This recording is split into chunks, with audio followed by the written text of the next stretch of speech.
유명한 찬송가 작가인 페니 크로스비는 신앙이 좋은 할머니와 그 어머니 아래서 자라게 됩니다. 그러나 그는 지극히 가난 때문에 질병에 걸렸다가 그가 그 치료를 잘 하지 못함으로 인해서 시각 장애자가 됩니다. 그는 앞을 보지 못하는 것 때문에 인생을 원망하고 사회를 원망하고 부모님을 원망하고 급기야 하나님을 원망하는 원망의 사람이 됩니다. 그런데 그에게는 정말 그녀를 아끼고 사랑하고 주의 복음으로 그를 돌보는 선생님이 한 분이 계셨는데 그가 바로 데오드르 캠프라는 선생님이었습니다.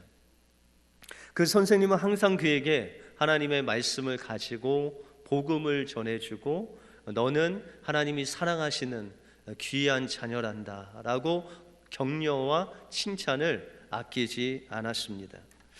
뉴욕의 전염병이 유행하던 어느 날 그 크로스비는 이 선생님이 꿈에 막 죽어가면서 그 크로스비를 향해서 이야기하시기를 내가 나를 천국에서 만나 주겠니? 라고 하면서 꼭 천국에 올 것을 부탁하는 그런 꿈에서 부탁을 했습니다. 잠에서 깨어난 크로스비는 자기가 천국에 갈 그 확신이 없다는 것을 알고 그는 어떻게 하면 정말 천국에 갈 수 있는 그 확신을 가지고 의미 있는 인생을 살 수 있을까 하나님 앞에 기도하는 중에 그는 고민 끝에 간호사가 되어서 착한 일을 하다가 죽으면 바로 그것이 천국에 갈 수 있는 길이다 라고 생각하고 간호사를 지원했습니다. 그럼에도 불구하고 그는 그 마음속에 하나님이 주시는 진정한 평안을 느낄 수 없었습니다. 왜냐하면 그녀에게는 그 죽음 너머에 그 천국이 그 마음속에 자리 잡고 있지 않았기 때문입니다. 크로스비는 1850년 11월 20일 어느 교회의 전도 집회에 참석했습니다. 설교가 끝나고 찬양이 울려 퍼지는데 그 찬양 속에서 주님이 그에게 말씀하시는 음성을 들었습니다. 웬 말인가? 날 위하여 주 돌아가셨나? 이 벌레 같은 날 위에 큰 해 받으셨나? 늘 울어도 눈물로써 못 갚을 줄 알아. 이 몸밖에 더 없어서 이 몸 바칩니다. 이 찬양을 하는데 그 주님께서 그 크로스비 여사의 마음을 감동을 주시고 정말 내 노력, 내 의지, 내 선한 어떤 행실로 구원받으려는 나의 노력을 주님의 십자가 앞에 내려놓고 그렇습니다. 내가 평생 울어도 내가 정말 나의 목숨을 다 바친다고 해도 저는 천국에 갈 수 없는 죄인입니다 라고 고백하면서 주님 나의 인생을 맡아주시고 주관하시고 주님 나에게 천국을 갈 수 있는 그 확신을 시켜달라고 주님 앞에 기도했을 때 그는 성령으로 거듭남을 체험하고 그가 95살 그 평생을 살아갈 때 하나님께서 은혜를 주셔서 10,000편이 넘는 찬송가를 만드는 놀라운 세계적인 찬양 사역자로 하나님께서 세우셨다는 것입니다. 하나님께서 주시는 영원한 생명은 우리 노력을 통해서 얻어지는 것이 아닙니다. 지식을 통해서 얻어지는 것도 아닙니다. 선한 행위로 얻어지는 것이 아니라 오직 주님의 은혜로 우리의 모든 것을 주님께 맡길 때 주님께서 주시는 하나님의 선물인 것입니다.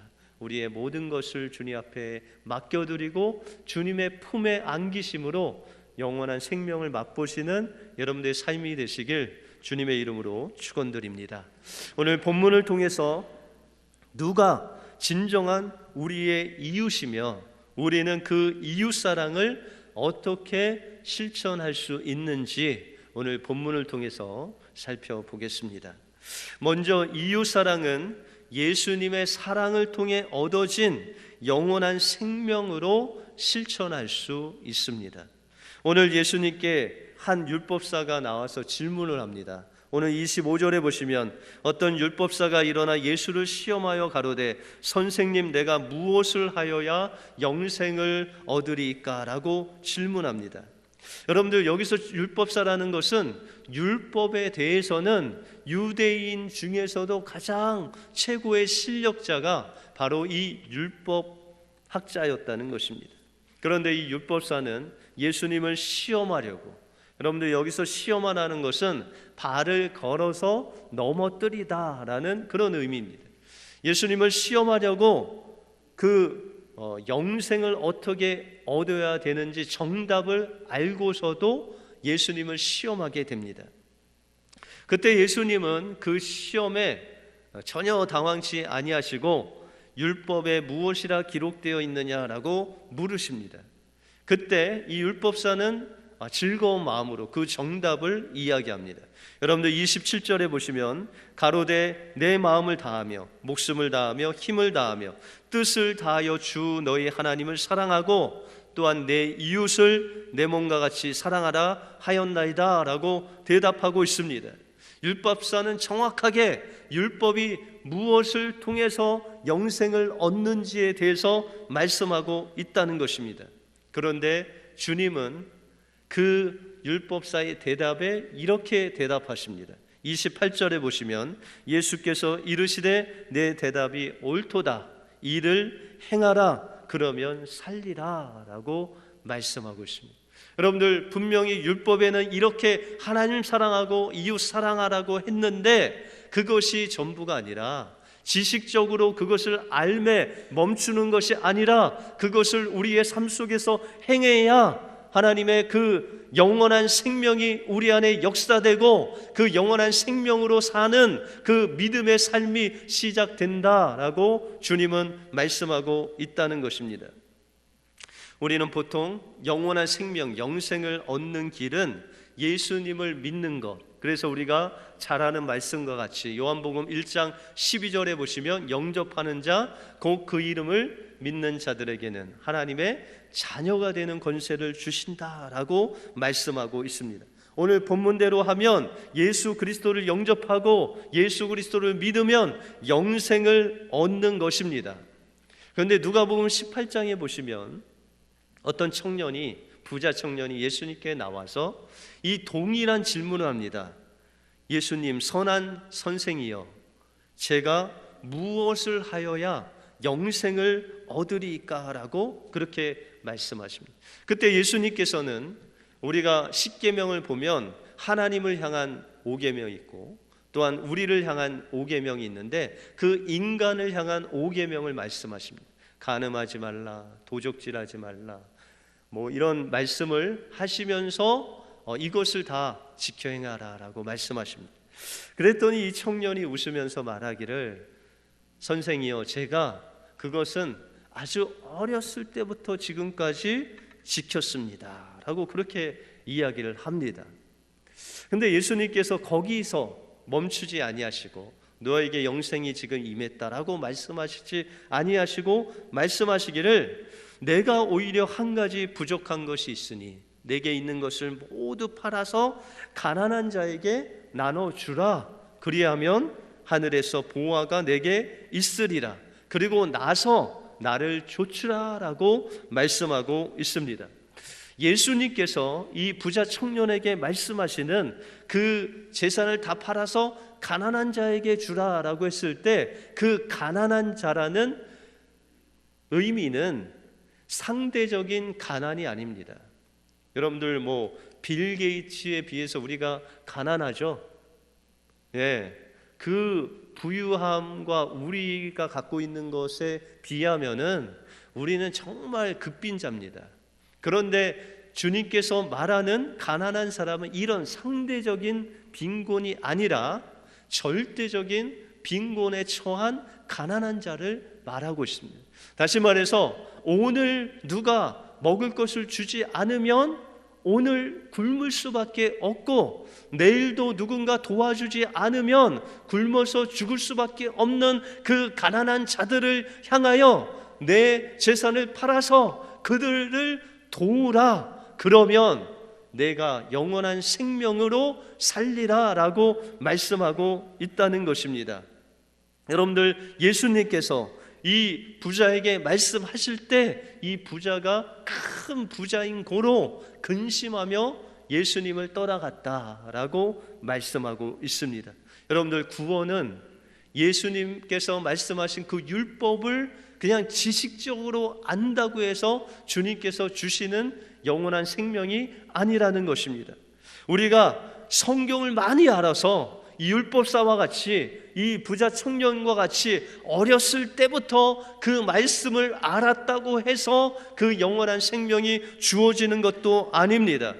우리가 물질이 넉넉해서 가난한 자들에게 어떤 것들을 나누어 주는 그 선한 행위를 준다고 해서 얻어지는 것이 아니라, 그 하나님께서 우리에게 주시려고 하시는 그 영원한 생명이 하나님께 있음을 믿고 우리의 모든 방법을 십자가에 내려놓고 주님을 의지할 때 하나님께서 우리에게 전적으로 주시는 하나님의 선물이 바로 영원한 생명이라는 것입니다.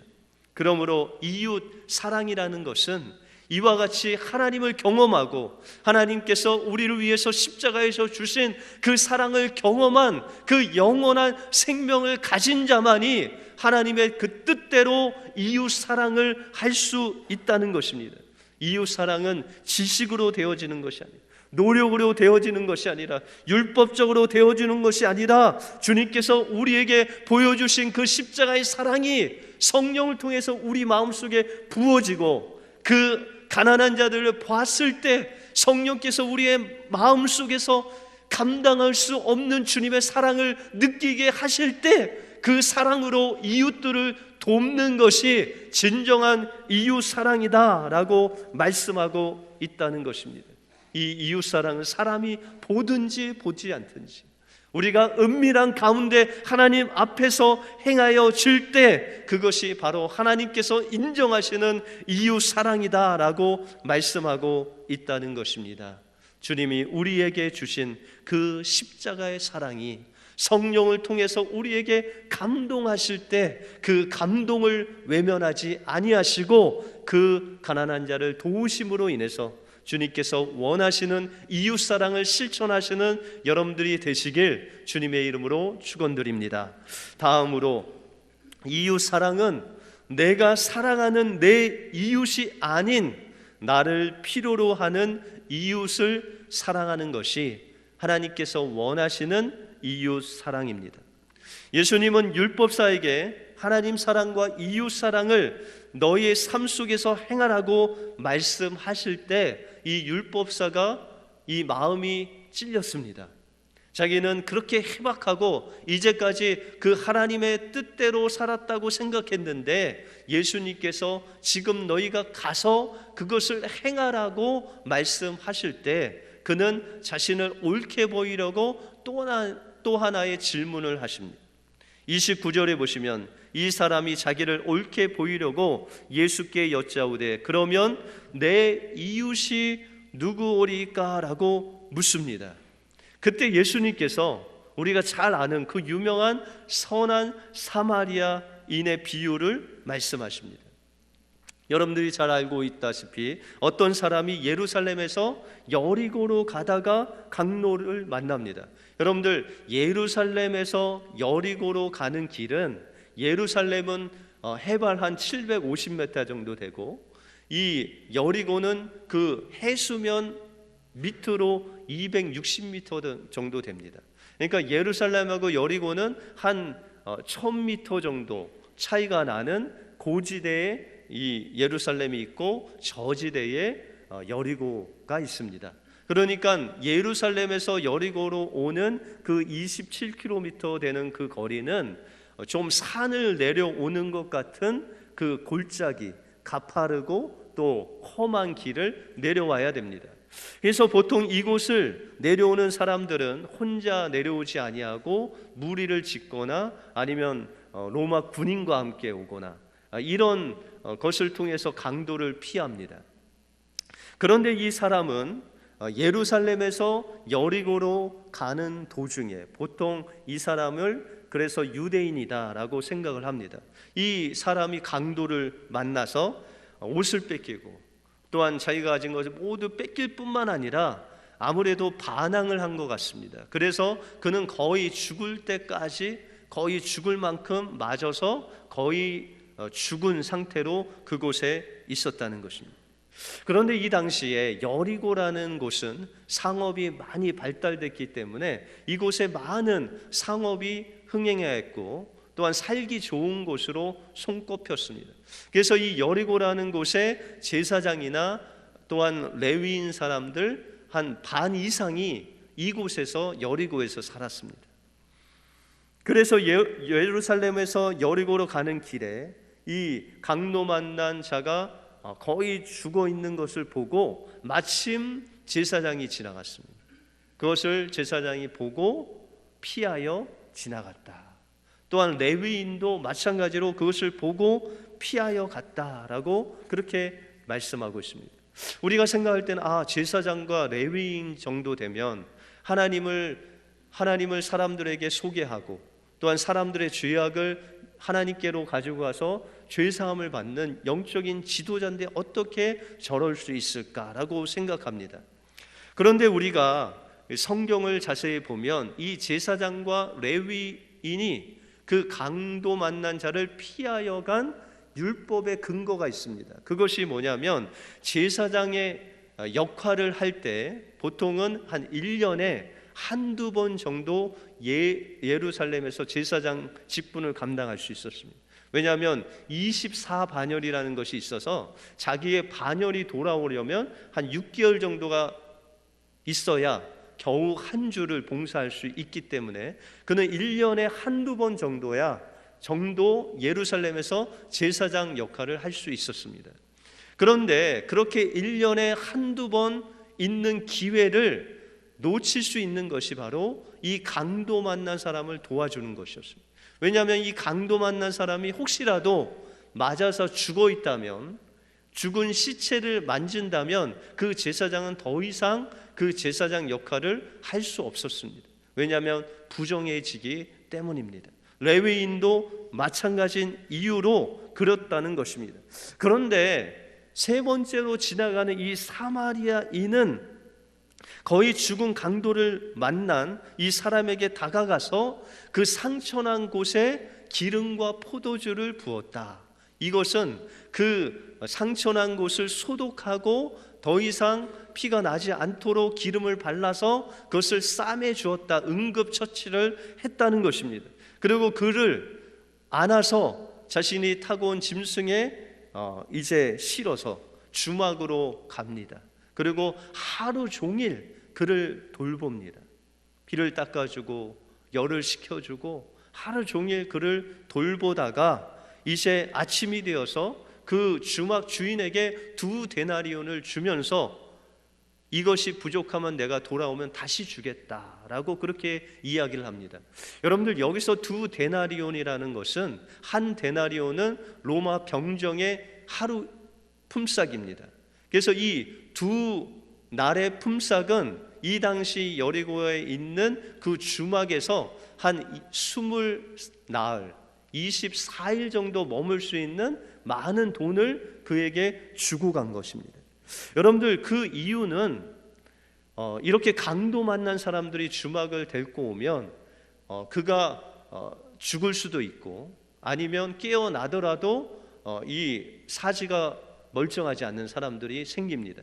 그러면 이 주막 있는 주인은 그 강도 만난 사람들을 내다 버리거나 그가 회복돼도 다른 곳에 노예로 팔려가는 그런 일들이 흔히 있었다고 합니다.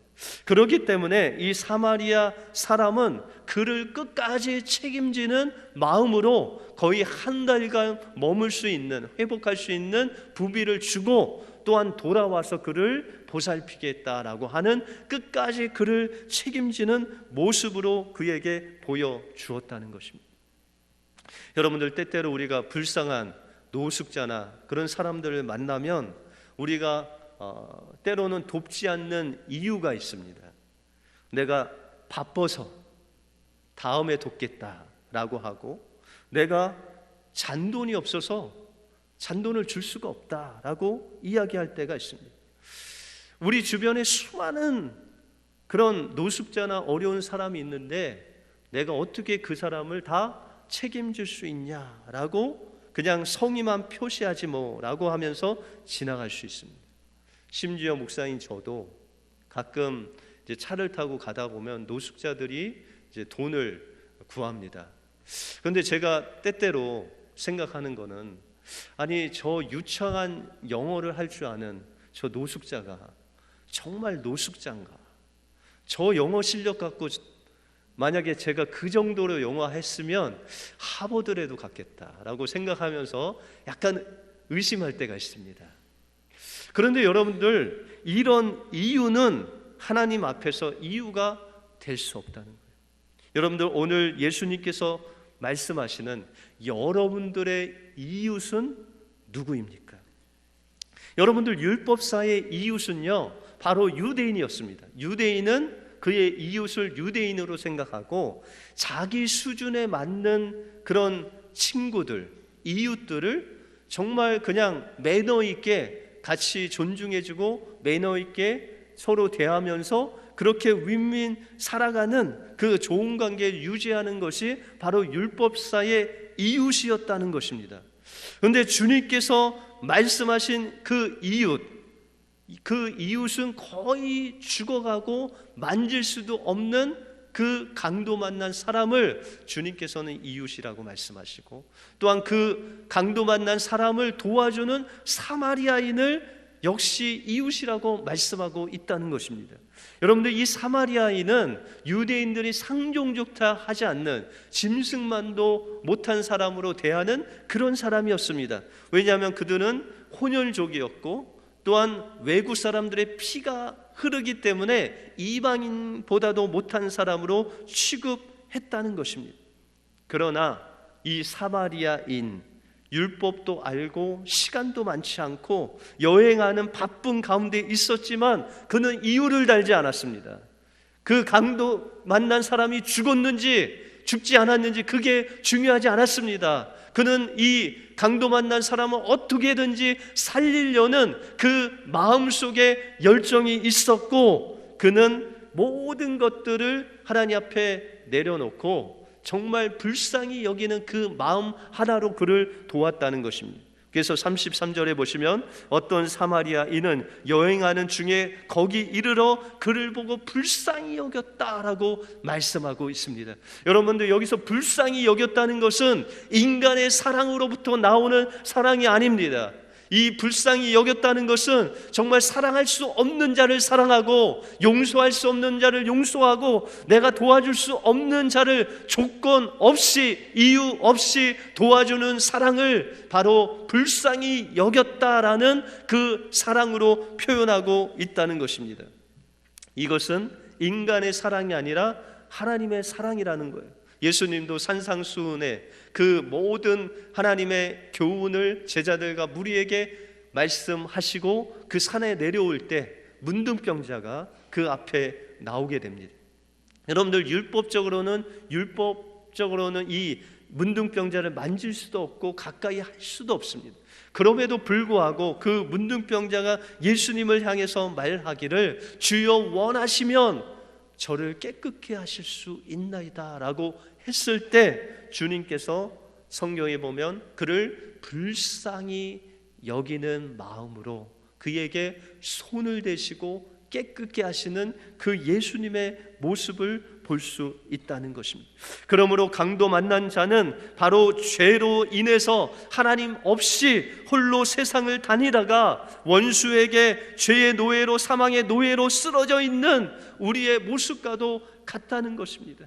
우리의 영혼이 죄로 인해서 허물로 죽었던 우리에게 사마리아인으로 주님께서 찾아오셔서 우리를 불쌍히 여기시고 그 십자가의 사랑으로 피와 물을 다 쏟으심으로 우리의 죄값을 지불하시고 3일 만에 부활하셔서 우리가 예수 그리스도를 믿는 자에게 성령을 주셔서 주님 오시는 그날까지 성령께서 우리를 하나님의 자녀라 인치시는 놀라운 은혜를 우리에게 베풀어 주셨다는 것입니다. 사마리아인의 행동은 인간으로부터 나올 수 없는 희생적인 주님의 십자가 사랑이었다는 것입니다. 그러므로 주님께서 원하시는 이웃은 내가 사랑하고 내 가까이서 나의 어떤 것들을 좋은 관계를 유지할 수 있는 그런 사랑의 관계에 있는 이웃이 아니라 지금도 죄로 인해서 죽어가는, 우리 도움 없으면 하루도 살 수 없는 그 죽어가는 심령이 바로 우리의 이웃이다라고 말씀하시고, 우리는 그 이웃에게 다가갈 때 주님께서 성령을 통해서 정말 그 영혼을 불쌍히 여기시는 그 마음으로 우리 앞에 감동하실 때 우리가 주저하지 않고 이유되지 않고 그 심령을 도울 때만이 주님께서 주신 그 영원한 생명으로 사는 주님이 원하시는 하나님의 사람이 될 줄 믿습니다. 한국에서 아주 큰 교회에 다니신 어떤 권사님께서 일찍이 남편을 여의시고 자녀들 다 유학을 보내고 이제 먹고 사는데 지장이 없을 정도로 넉넉한 그런 삶을 사시고 있었습니다. 그런데 그 권사님이 생각하기를, 내가 주님의 은혜로 이렇게 여기까지 왔는데 내 마지막 생에는 정말 하나님께서 원하시는 의미 있는 그런 삶을 살아야 되겠다라고 생각하고 그런 일들을 찾는 가운데 한국의 호스피스 병원 병동에서 일하기 위해서 이제 호스피스 간병인 자격증을 땄습니다. 이 호스피스는 한국에서는 한 3개월 이하로 살 수밖에 없는 아주 정말 죽음을 앞둔 사람들이 와서 그곳에 편히 있다 가는 곳입니다. 그래서 이제 한양 부속병원에 있는 호스피스 병동에 가서 이 권사님이 음식을 넣어주고 목욕도 시켜주시고 이제 화장실도 함께 가지고 맡은 분은 그분이 하늘나라 가기까지 그렇게 봉사했습니다. 근데 이 권사님이 가서 보니까 아무래도 예수님 믿는 사람보다는 예수 믿지 않고 정말 죽어가는 한 할아버지가 있는 것을 알고, 저분을 내가 정말 3개월 이상 내가 정말 섬기겠다 하는 마음으로 자원해서 그 할아버지를 봉사하겠다고 그 병동에 이야기를 했습니다. 그래서 그 할아버지를 정말 다른 사람과 같이 동일하게 다 목욕도 시켜드리고 뭐 음식도 드리고 화장실도 같이 가고 하면서 정말 아버지같이 잘 섬기고, 거기다가 같이 성경 말씀도 읽어드리고 찬송도 불러드리고 주님의 복음도 전하면서 할아버지 예수 믿어야 천국 간다고 간절한 마음으로 그렇게 복음을 전했습니다. 그런데 할아버지가 계속 이제 위독해져서 주님 품에 안길 날이 얼마 되지 않았는데, 이 할아버지가 기쁜 마음으로 이 권사님한테 말씀하시기를, 아주머니 제가 죽을 날이 얼마 남지 않았지만 나하고 결혼합시다 라고 하시는 거예요. 권사님이 속으로는 놀랬지만 속으로 생각하기를, 아니 뭐 내가 한 번 가본데 두 번 가부 하지 뭐, 그런 성령의 감동을 주셨대요. 그래서 할아버지 우리 결혼합시다. 그래서 정말 혼인신고를 하고 법적으로 부부가 됐대요. 며칠 안 남았는데. 그래서 정말 정성스럽게 할아버지를 잘 돌보아 주시는데 이제 며칠 안 돼서 그 할아버지가 거의 죽음을 맞이하는 임종이 가까웠습니다. 그러면서 얼마 후에 할아버지가 고백하기를, 하나님이 나를 사랑하사 우리 아주머니를 통해서 나를 정말 예수님을 알게 하시고 구원케 하심을 너무나도 감사합니다. 주님을 알게 하신 아주머니 너무 감사합니다. 아주머니 같은 예쁜 사람을 내가 세상에 본 적이 없습니다. 그런데 제가 아주머니에게 정말 신뢰되는 그 결혼을 하게 해달라고 무리한 부탁을 한 것은, 내가 죽기 전에 내가 모아놓은 모든 재산을 줄 사람을 찾았는데 줄 사람을 못 찾았었습니다. 그런데 아주머니가 저를 너무나도 정성스럽게 돌보아 주시고 주님까지 만나게 하셔서 그것을 아주머니에게 드리려고 결혼하자고 부탁했습니다. 그리고 평안하게 그 할아버지가 주님의 품에 안기셨습니다. 그리고 그 권사님이 교회 그 예배 중에 나오셔서 간증을 할 때 고백하기를, 내가 한평생 결혼하고 자식 낳고 정말 이렇게 살아왔습니다마는 정말 이 3개월을 살지 않았다면 진정한 주님의 사랑을 제가 깨닫지 못하고 주님이 주시는 진정한 행복을 느낄 수 없었을 것입니다 라고 고백하면서, 내가 이 3개월이 없었다면 제 인생을 잘못 살았을 뻔했습니다. 할아버지는 내게 필요한 사람이 아니었습니다. 또한 내가 원하는 사람도 아니었습니다. 그런데 그는 바로 나의 도움이 필요한 진정한 이웃이었습니다. 하나님께서는 이것을 나의 삶 속에 원하셨다는 것을 이 3개월 동안 제가 뼈저리게 느끼고, 평생 신앙생활 한 것보다도 더 하나님 앞에 내가 감사할 수 있었습니다 라고 간증을 했습니다. 여러분들, 주님이 원하시는 이웃 사랑에는 이유가 없습니다. 핑계도 없습니다.